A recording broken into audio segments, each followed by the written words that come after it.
पढ़ रहे थे, मगध साम्राज्य के 3 वंशों के बारे में हम लोग पढ़ चुके हैं। हर्यक वंश, शिशुनाग वंश और नंद वंश के बारे में पढ़ चुके हैं।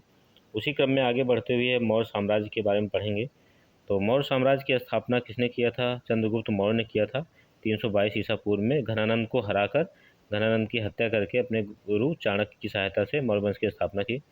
और मौर्य वंश में जो प्रमुख राजा हुए, चंद्रगुप्त मौर्य पहले नंबर पर, उसके बाद बिंदुसार, बिंदुसार के पुत्र अशोक, उसके बाद अशोक का उत्तराधिकारी दशरथ, फिर बृहदत्त राजा हुए।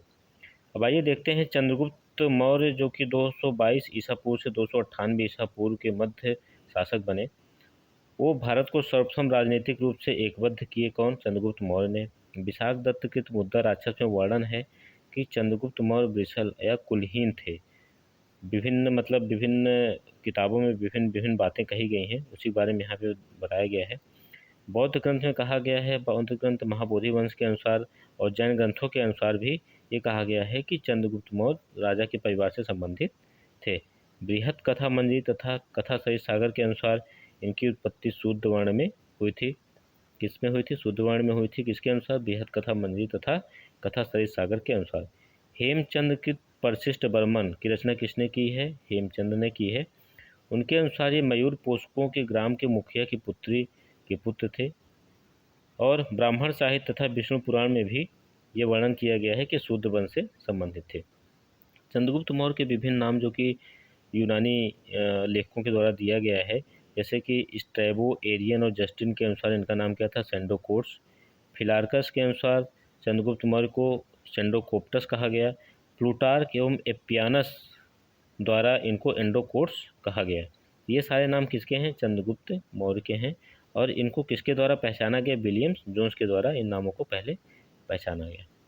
चंद्रगुप्त मौर्य और सेल्यूकस निकेटर का युद्ध हुआ था, उसमें चंद्रगुप्त विजयी हुआ था, जिसमें दोनों में संधि हो गई। संधि हो जाने के बाद चंद्रगुप्त मौर्य ने सेल्यूकस निकेटर को 500 हाथी दिया और बदले में सेल्यूकस निकेटर ने क्या दिया चंद्रगुप्त मौर्य को? एरिया, जिसका नाम हेरात है। अराकोसिया, इसे कंधार भी कहा जाता है। पेरिपेनिंसदाई, इसे काबुल कहा जाता है। जेड्रोसिया, जो कि मकरान बलूचिस्तान का क्षेत्र है, उसे जेड्रोसिया कहा गया। ये सब चंद्रगुप्त मौर्य के मिले। और एपियानस के अनुसार सेल्यूकस निकेटर ने अपनी पुत्री हेलेना का विवाह भी चंद्रगुप्त मौर्य से किया था इस संधि के द्वारा। तो सेल्यूकस निकेटर ने अपने राजदूत मेगास्थनीज को भी चंद्रगुप्त मौर्य के दरबार में भेजा है। मेगास्थनीज के बारे में बाद में पढ़ेंगे, अभी बस इतना याद कर लीजिए कि अपने राजदूत मेगास्थनीज को चंद्रगुप्त मौर्य के दरबार में भेजा था। ये जो यूनानी लेखक थे, ये पाटलिपुत्र को पालीब्रोथा कहते थे। और जो चंद्रगुप्त मौर्य का जो बंगाल विजय है, इसकी जानकारी किस अभिलेख से मिलता है? महास्थान अभिलेख, जो कि बोगरा बांग्लादेश में है। दक्षिण भारत के विजय का उल्लेख जो किया गया है, तमिल ग्रंथ है अहनानूर और मुन्नानूर, इसमें वर्णित है कि दक्षिण भारत विजय, किसके दक्षिण भारत विजय? चंद्रगुप्त मौर्य के। अशोक के अभिलेख में भी ये वर्णन किया गया है कि चंद्रगुप्त मौर्य ने दक्षिण भारत का विजय किया था। 2 अभिलेख जो कि संबंधित हैं चंद्रगुप्त मौर्य से, एक सोहगौरा ताम्रपत्र अभिलेख जो कि गोरखपुर में है, महास्थान अभिलेख जो कि बोगरा बांग्लादेश में है। ये चंद्रगुप्त मौर्य के समय के हैं। ये अभिलेख अकाल के समय किए जाने वाले राहत कार्य से संबंध में विवरण देते हैं। ये सारे अभिलेख प्राकृतिक भाषा में हैं। चंद्रगुप्त जैन मतानुयायी था। इन्होंने भद्रभाव से दीक्षा ली। सवर्ण बेलगोला कर्नाटक में जाके लास्ट में संलेखना विधि के द्वारा अपने प्राण त्याग दिए। संलेखना विधि में क्या होता था कि खाना पीना सब छोड़ देते थे, तो इंसान क्या होता, सूख जाता था, उससे उसकी मृत्यु हो जाती थी। जब कुछ खाएगा पिएगा नहीं तो उसकी एनर्जी बचेगी नहीं, तो अंत में मृत्यु हो जाती थी। चंद्रगुप्त मौर्य के बाद उसका पुत्र बिंदुसार शासक बना। बिंदुसार 298 ईसा पूर्व में गद्दी पर बैठे। इनका अन्य नाम क्या है? अमित्रोकेडीज अर्थात अमित्रघात। यूनानी लोग इनको क्या कहते थे? अमित्रोकेडीज या अमित्रघात। और जैन ग्रंथ के अनुसार इन्हें सिंहसेन कहा गया। इनके समय में तक्षशिला में विद्रोह हुआ। बिंदुसार के समय में तक्षशिला में विद्रोह हुआ। इन्होंने पहले अपने बड़े पुत्र सुसीम को भेजा विद्रोह को दबाने के लिए, जो कि दबाने में असमर्थ रहे। फिर अपने पुत्र अशोक के भेजा। अशोक बहुत ही शक्तिशाली था, तो उसने तक्षशिला के विद्रोह को दबा दिया। बिंदुसार को वायु पुराण में भद्रसार या मदसार भी कहा गया है। स्ट्रैबो के अनुसार सीरिया के राजा एंटियोकस का राजदूत डायमेकस का आगमन किसके काल में हुआ था? चंद्रगुप्त मौर्य के काल में हुआ था। और चंद्रगुप्त मौर्य ने सीरिया के शासक से 3 मांग की, एक सूखी अंजीर, मीठी मदिरा, दार्शनिक, इसका उल्लेख किसने किया है? एथनियस ने इसका उल्लेख किया है। और जो सीरियाई सम्राट थे एंटियोकस ने, उन्होंने दो बातें तो मान ली, पहले मीठी मदिरा भिजवा दी, सूखी अंजीर भिजवा दी, लेकिन तीसरी मांग जो थी दार्शनिक की, उन्होंने यह कहकर इनकार कर दिया कि यूनानी कानून के अनुसार दार्शनिकों का विक्रय नहीं किया जा सकता। प्लिनी के अनुसार मिस्र के राजा टालमी द्वितीय फिलाडेल्फस के राजदूत डायनोसियस का आगमन भी चंद्रगुप्त मौर्य के शासनकाल में हुआ था।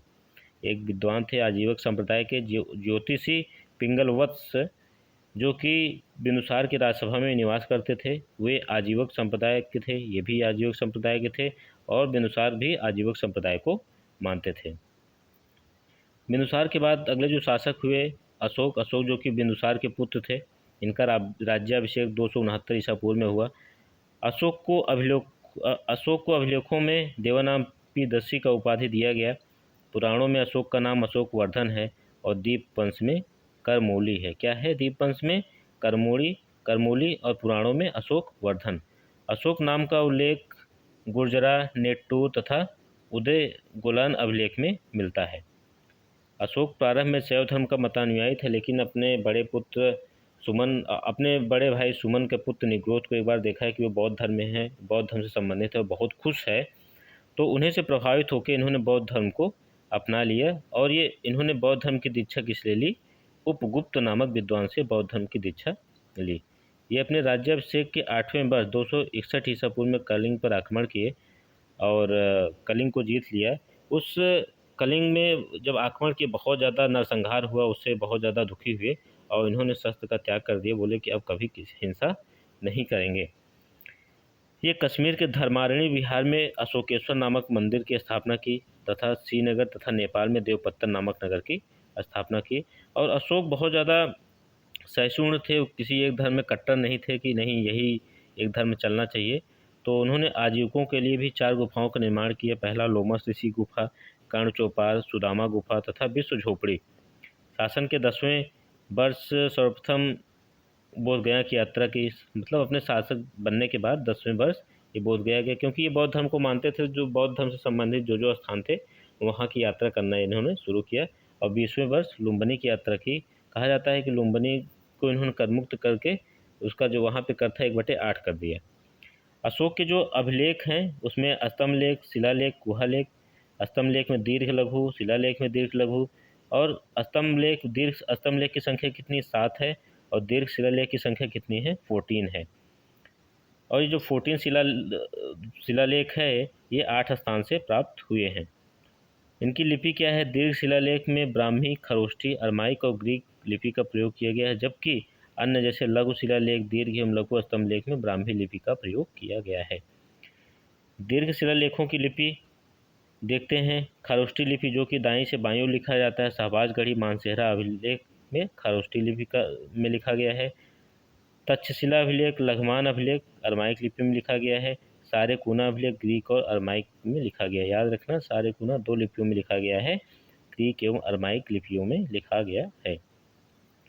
अशोक के सभी अभिलेख का विषय प्रशासनिक था, जबकि रुमनदेही का जो विषय था वो क्या था? आर्थिक था। रुमनदेही का अभिलेख क्या है? सबसे छोटा अभिलेख है। कौशाम्बी तथा प्रयाग के स्तंभ लेखों में अनेक में अशोक की रानी कारुआकी के द्वारा दान दिए जाने का उल्लेख है। इसे रानी का अभिलेख भी कहा जाता है। कौन सा? कौशाम्बी तथा प्रयाग के जो स्तंभ लेख है। फिरोज शाह तुगलक ने मेरठ तथा टोपरा से अशोक स्तंभ दिल्ली मंगवाए और इलाहाबाद स्तंभ लेख जो कि पहले कौशाम्बी में था, तो अकबर के शासनकाल में जहांगीर ने उसे इलाहाबाद के किले में रखवाया।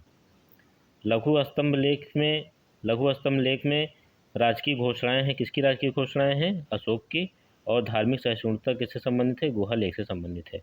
रामपुरवा अभिलेख स्तंभ लेख ये चंपारण बिहार में है। इसकी खोज कार्लाइल ने इसकी खोज की थी। और जो लौरिया नंदनगढ़ का अभिलेख वो भी चंपारण बिहार में है। इसमें एक इम्पॉर्टेंट चीज़ है कि स्तंभ पर मोर का चित्र बना हुआ था। अगर पूछ लिया जाए किस स्तंभ लेख में मोर का चित्र बना हुआ है, तो वह है लौरिया नंदनगढ़ का, जो कि चंपारण बिहार में है। अब देखते हैं कि अशोक के जो बृहद शिलालेख है वो जो 8 स्थान है कहाँ कहाँ से प्राप्त हुए। पहला शाहबाजगढ़ी पेशावर पाकिस्तान, मानसेहरा हजारा पाकिस्तान, कालसी देहरादून उत्तराखंड, गिरनार जूनागढ़ गुजरात, धौली पुरी से प्राप्त हुआ है, जौगढ़ गंजाम उड़ीसा, सोपारा थाणे, एर्रगुडी कुरनूल आंध्र प्रदेश से प्राप्त हुआ है। मास्की रायचूर कर्नाटक, गुर्जरा दतिया मध्य प्रदेश, ब्रह्मगिरी मैसूर कर्नाटक, भाब्रू बैराट राजस्थान से प्राप्त हुआ। अरोरा उत्तर प्रदेश के मिर्ज़ापुर से प्राप्त हुआ। जटिंग रामेश्वर कर्नाटक, सासाराम बिहार से, राजुल मंडगिरी कुर्नूल आंध्र प्रदेश से, गोबी मठ मैसूर कर्नाटक से, सारोमारो मध्य प्रदेश से, निट्टूर कर्नाटक, उदयगोलम बेल्लारी कर्नाटक, सन्नति कर्नाटक से। अब देखते हैं कि अशोक के शिलालेखों में जो वर्णित विषय वस्तु हैं वो क्या हैं। जैसे पहला शिलालेख है, पहले शिलालेख में पशु बल की निंदा की गई है और अशोक ने कहा कि सभी मनुष्य मेरी संतान की तरह है। और जो दूसरा शिलालेख है अशोक का, उसमें पशु चिकित्सा, मानव चिकित्सा एवं लोक कल्याणकारी कार्यों के बारे में वर्णन किया गया है। और इसी अभिलेख में चोल, पांड्य, सत्यपुत्र एवं केरल पुत्र जो कि चेर हैं की चर्चा की गई है। तीसरे शिलालेख की बात करें तो तीसरे शिलालेख में राजकीय अधिकारियों लाइक युक्तक, राजूक और प्रदेशी को हर 5वें वर्ष अपने क्षेत्र का दौरा करने का आदेश दिया गया है। चौथे शिलालेख में धर्माचरण के भेजनाथ द्वारा धम्म का उद्घोष का वर्णन किया गया है। आगे देखते हैं जो 5वां शिलालेख था उसमें धर्म महामात्रों की नियुक्ति के विषय में जानकारी दी गई है और मौर्यकालीन समाज में वर्ण व्यवस्था का वर्णन है। छठे शिलालेख में इसमें आत्मनियंत्रण की शिक्षा दी गई है। आम जनता किसी भी समय राजा से मिल सकती है। 7वां शिलालेख सभी संप्रदायों के लिए सहिष्णुता की बात की गई है। 8वें शिलालेख में सम्राट की धर्म यात्राओं का उल्लेख है। बोध गया के भ्रमण का उल्लेख है। 9वें शिलालेख में धम्म समारोह की चर्चा है। सच्ची भेंट एवं शिष्टाचार का उल्लेख भी किसमें किया गया है, 9वें शिलालेख में किया गया है। 10वां शिलालेख इसमें अशोक ने आदेश दिया कि राजा तथा उच्च अधिकारी हमेशा प्रजा के हित में सोचें। और दूसरा क्या वर्णन है, इसमें ख्याति एवं गौरव की निंदा की गई है तथा धम्म नीति की श्रेष्ठता पर बल दिया गया है। 11वें शिलालेख में धम्म नीति की व्याख्या की गई है। 12वें शिलालेख में सर्वधर्म संभाव एवं स्त्री महामात्र की चर्चा की गई है। जो 13वां शिलालेख है उसमें कलिंग युद्ध का वर्णन है जो कि पड़ोसी राज्यों का वर्णन है। अपराध करने वाली आठविक जातियों का भी वर्णन 13वें शिलालेख में है। 14वें शिलालेख में अशोक ने जनता को धार्मिक जीवन बिताने के लिए प्रेरित किया है। अब अशोककालीन जो प्रांत थे जैसे कि चंद्रगुप्त मौर्य बिंदुसार के काल में 4 ही प्रांत थे, लेकिन अशोक के काल में 5 प्रांत हो गए थे, कलिंग भी जुड़ गया था। उत्तरापद की राजधानी तक्षशिला, अवंती राष्ट्र की राजधानी उज्जैनी, कलिंग प्रांत की राजधानी तोसली, दक्षिणापद की राजधानी सुवर्णगिरी और प्राचीन मध्य देश की राजधानी पाटलिपुत्र थी। ये जो कि बता ही चुका इसके बारे में। जो 13वें शिलालेख में वर्णन किया गया है कि मैत्रीपूर्ण संबंध वाले यवन राजा कौन कौन से थे, तो जैसे सीरिया के शासक एंटियोकस द्वितीय थियोस थे, अलेक्सुंदर, अलेक्जेंडर, एपीरस के थे, और मिस्र के तुर्माय जो टॉलमी द्वितीय फिलाडेल्फस इन्हीं का नाम है। सॉरी, साइरिन के मैगस, मैसेडोनिया मकदूनिया के एंटिगोनस बोनातस। बहुत इंपॉर्टेंट नहीं है, बस याद रखिए कि इसमें वर्णन किया गया। अब अशोक द्वारा जो भेजे गए थे प्रचार करने के लिए, जो धर्म प्रचार करने के लिए, जैसे कि बौद्ध धर्म के प्रचार के लिए जगह जगह भेजे गए थे, जो अपने लोगों को भेजा था, उसमें महेंद्र और संघमित्रा थे जो को श्रीलंका भेजा था, महारक्षित को यवन देश भेजा था, मध्यम को हिमालयवर्ती देशों में भेजा था, महादेव को महिषमंडल मैसूर भेजा था, महाधर्म रक्षित को महाराष्ट्र भेजा था, सोना तथा उत्तरा को सुवर्णभूमि भेजा था और मध्यांतिक को कश्मीर तथा गंधार में भेजा था। और अशोक के उत्तराधिकारी कौन थे, दशरथ थे। इन्होंने भी देवानाम्पी की उपाधि धारण की थी और अंतिम शासक बृहदत्त थे। बृहदत्त की हत्या किसने की थी, पुष्यमित्र शुंग ने करके शुंग वंश की स्थापना की थी। तो दोस्तों ये आज का सेशन यहीं तक है। अगले सेशन में मौर्य वंश के जो साम्राज्य के बारे में देखेंगे कि उसमें उसके कार्य कैसे होते थे और विभिन्न जो नाम थे, जो सेनापति थे, उन सब लोगों को किस नाम से बुलाया जाता था, तो उनके जो अन्य चीज़ें हैं उनके बारे में वर्णन करेंगे। तो आज के वीडियो को आप लोग लाइक करिएगा और ज़्यादा से ज़्यादा शेयर करिएगा और कमेंट भी करिएगा। और दोस्तों अगर अभी तक चैनल को सब्सक्राइब नहीं किया तो प्लीज़ चैनल को सब्सक्राइब जरूर करें। Thank you very much.